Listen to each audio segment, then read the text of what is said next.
What's up, guys? Season's coming up. Trying to help you guys out with stringing some of your sticks.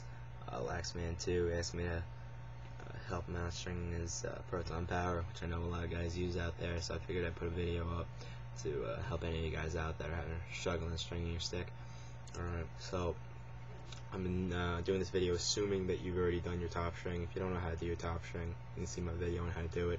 To quicken the video up, I've already done one sidewall, broken in the mesh. Alright, so starting on the specifics all the way up top.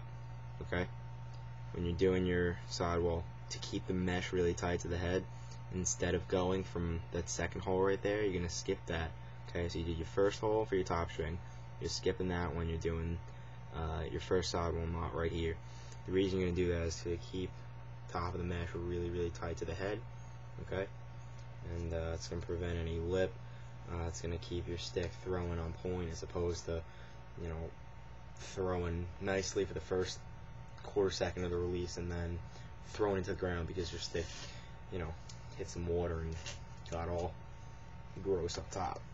Alright, so now you're going to hammer that down real tight, that first sidewall knot. Alright, you can do the same thing for the second one. And again, if you guys don't know how to do your sidewalls correctly, you can see my video on how to string up sidewalls. Alright, you do that second one, same way, real tight down to the mesh. I'm sorry, mesh real tight down to the plastic. Alright, now here's where the sidewall pattern is going to change up a little bit. We're going to start doubling up, and we're going to do that because the concavity of the head is starting to change a little bit. It's, you know, going in right there, and right about here is where that second knot is. Okay, and that's where we want to start doubling up to start getting ourselves some pocket shape and depth. Okay, like I said, to do that we're going to double up. Okay, so just making sure you can see this real well. Okay, we're going to double up once right there, and I'll show you in a second how starting here is going to channel the ball. Okay, and it's going to give you I'd say a middle pocket. Really not mid-high, not mid-low, it's just a middle pocket. You know, you can use it for attack, defense, midfield, whatever you want.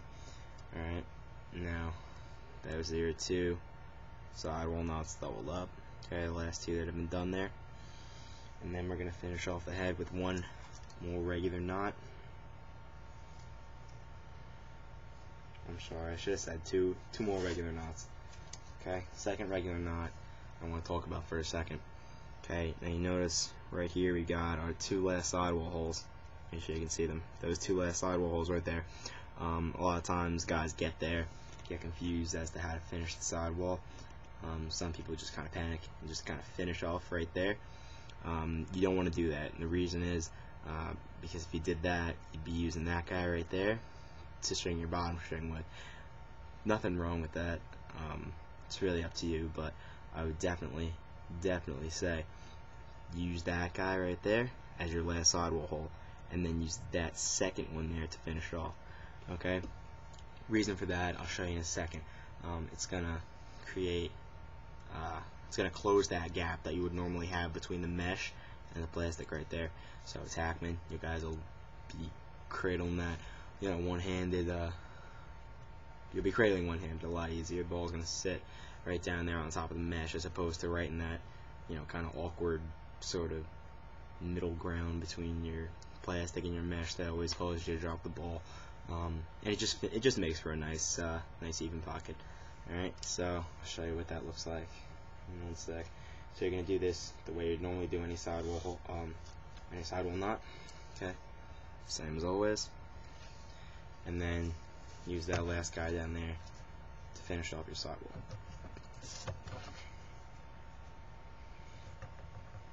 Now, when it comes to breaking in your mesh, like I said, I've already broken in the mesh here to save some time. I've never really talked about breaking in mesh as opposed to perhaps using, you know, hot water or just a pocket pounder. But pocket pounders, I've come to realize, kind of sometimes have a negative effect in your pocket. What will never have a negative effect in your pocket is a baseball bat, and I'll show you how to use that in a sec.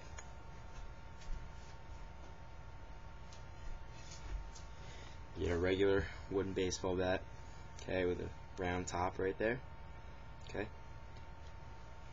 And you're gonna put it right between your legs as you're sitting down. Take your head on your shaft, and then you're just gonna run it right over that mesh right there, okay. Do as many times as you like, going top to bottom. Alright, top all the way to the bottom. Okay, now I've already broken in the mesh pretty well, so I'm not going to repound it right now to save time. But you'll notice there, okay, got a real nice pocket shape going all the way through, top to bottom. Top's real tight. Middle, we got a lot of space to, tighten up the bottom string to make it as legal or illegal as you want. And when your bottom string is done, I'll show you what it's gonna look. I'll show you what it's gonna look like.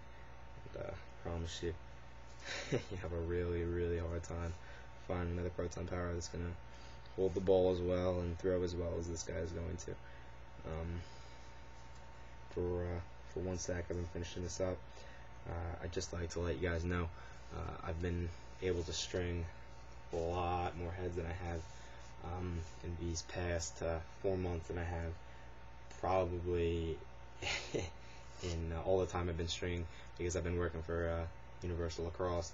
That's a private-owned company that has 5 stores, 4 in New Jersey and there's 1 in Pennsylvania, and carry all lacrosse stuff you could possibly want.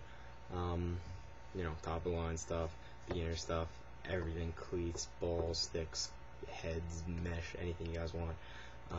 We have a website if you guys don't live in Jersey or anywhere near it.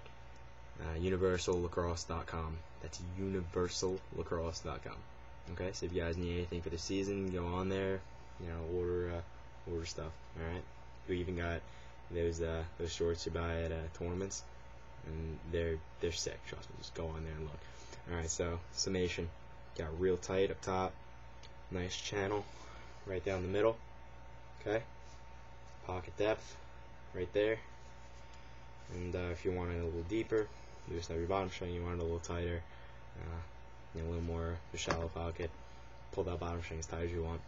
Alright guys, if you got any more questions about a specific head you're having trouble stringing, leave me a comment or write me a message, whatever you guys want to do. Alright, so go out there and play. I'll see you later.